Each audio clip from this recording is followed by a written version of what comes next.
Hey, what's going on, everyone? This is Dalton at Daltonians TFs coming at you with another Transformers Earthrise review, and that is going to be the War for Cybertron WFC E-6 Wheeljack, already dusty box. And there's a nice image of him in robot mode. We'll get into that later. So, nice image there of him in robot and vehicle mode, showing off the promotional art for Sound Barrier again. And real quick, we open up his packaging and pull this out, and I've already got a decoder ready. We put that over there, we get Antilla. Now, yeah, if you remember from the G1 cartoon, there was a colony planet called Antilla.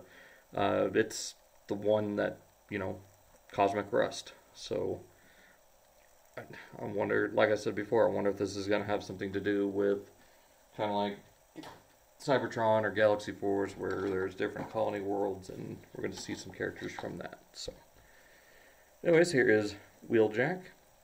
He is very off-white. Not nearly as bad as 8-Phase. I mean, this actually looks decent. But if we bring in his 2010 counterpart from Generations, you can see a pretty good difference there. There we go. So, while this one is more stylized, being a retool of Trax with the larger, wings coming up over his shoulder, it's alright. It does what it needed to, but now we've got the Earthrise version. So, real quick. Here he also is with the Titan's Return Perceptor, so you can have the two main scientists, engineers, scientists, mechanics of the group. Well, yeah, just mostly scientists. The inventor and the one who fusses with chips. So, let's get him out for now. And let's go ahead and compare him with some other figures. Here is the Siege Sideswipe. So he is right around that kind of average deluxe size that we're seeing throughout the line. Here he is with a larger deluxe in Ironhide. So again, scales pretty well, at least, as far as I'm concerned. And bringing in the Siege Prime, because I still have yet to get Earthrise. I'm recording this very close to Hoist, so again, I think he scales fairly well. And why not go with the first deluxe that we looked at, being, like I said just a moment ago, Hoist. So, again, I think he works well for what they're going for. Anyways, let's go ahead and look at the articulation on this guy. He's got a ball-jointed head with very nice blue eyes right there. Get that to focus. There we go. And we get, of course, our blast effect ports being right here and here. And then you get one on the forearm. So, I'm getting shot there, taking a hit here in the shoulder. Maybe he sprung an energon leak on his leg. And then, of course, you can plug them into the 5mm ports. This will focus. There we go.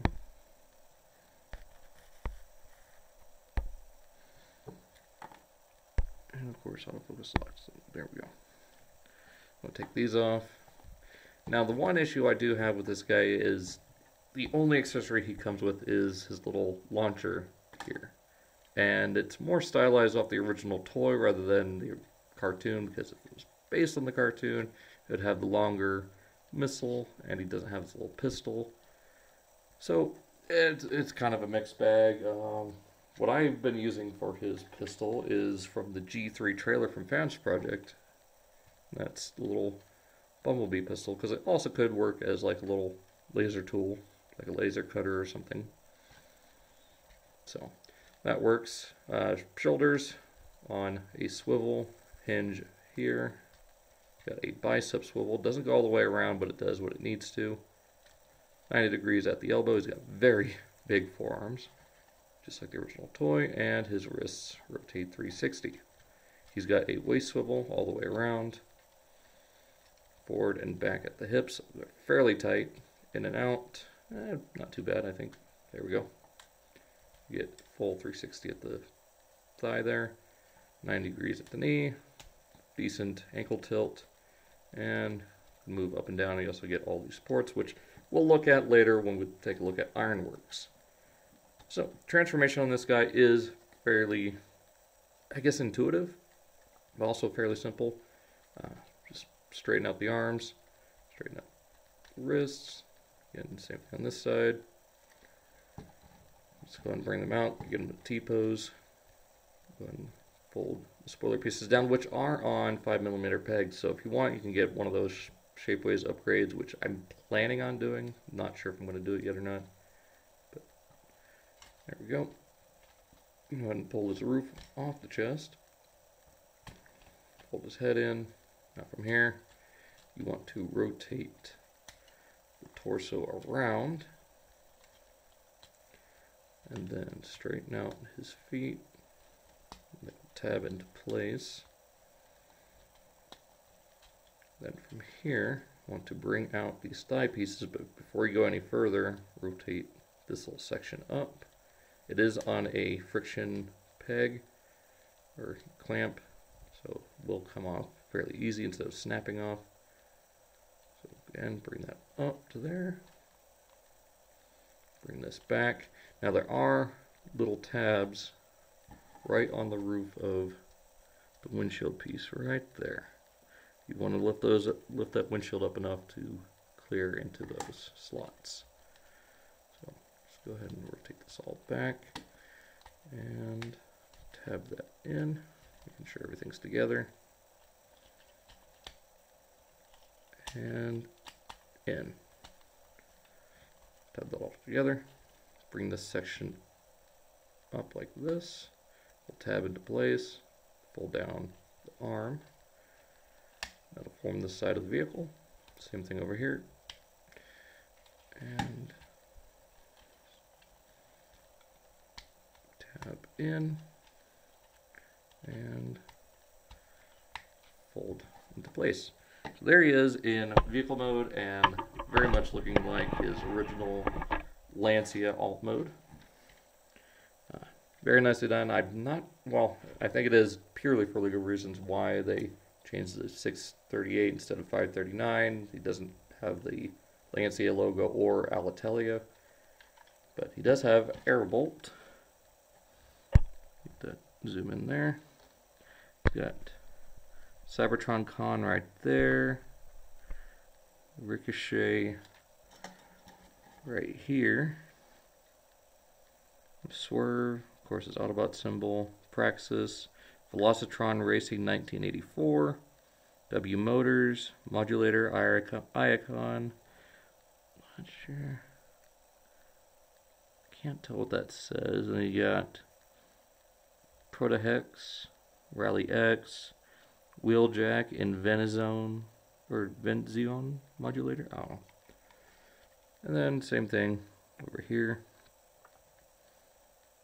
I'm still not sure what this one says. And it's even more garbled right there. But a lot of nice little nods here. I'm not sure what this says, if it's in Cybertronian or Japanese. If you could, I'm not wanting to translate it. If you want to, go right on ahead. But like I said, I'm not going to do it, and I forgot to show them off with wrench. But anyways, let's go ahead and get some more size comparisons for vehicle mode, and we'll end this review so I can stop rambling. Alright, so for comparison, we've got, of course, the 2010 version, which kind of dwarfs him a little bit. It is a much bigger figure after all. I mean, a lot more hollowness, but still, I really dig this. I like the olive green, the red. The pink wheels is a little weird, but I mean, at least it's better than just a modified sports car, which looks kind of like a Corvette, sort of. Anyways, here he is with Siege Sideswipe. So again, average Autobot car size. Bring in Ironhide, which, again, he scales pretty well with. And yes, I've painted the tires on here. Very nice kind of middle gray. Anyways, here he is with Siege Optimus Prime. And of course, his Wavemate Hoist, which I have slightly mistransformed.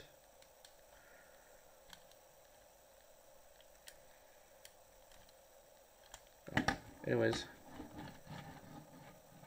there we go, got it fixed. Alright, so there we go. So I highly recommend this guy. Let's go ahead and put that right there. If you're wanting a new Wheeljack or don't have the 2010 one and do not want to get the Combiner Wars one, which I don't blame you at that point, go ahead and pick this guy up. I mean, he's well worth it as far as I'm concerned. I do hope we do, or I really hope we get a slicer out of this. I know we're getting a heavy retool, kind of re-engineering of this guy as Sunstreaker, just from what it looks like. I mean, I could be totally wrong. We'll wait and see whenever Sunstreaker comes out. But with that being said, I'm going to stop rambling. Hope you guys enjoyed. Be sure to check out Facebook, Instagram, Twitter, all down in the description, as well as G1 Hexatron, Primal Sabbath, Hell Hasbro Reviews, Angry Mike's Show, all queued up. All those links should be down in the description. If they're not, I'm sorry, but easy to find on YouTube. So, like I said, check those links out. See you next time.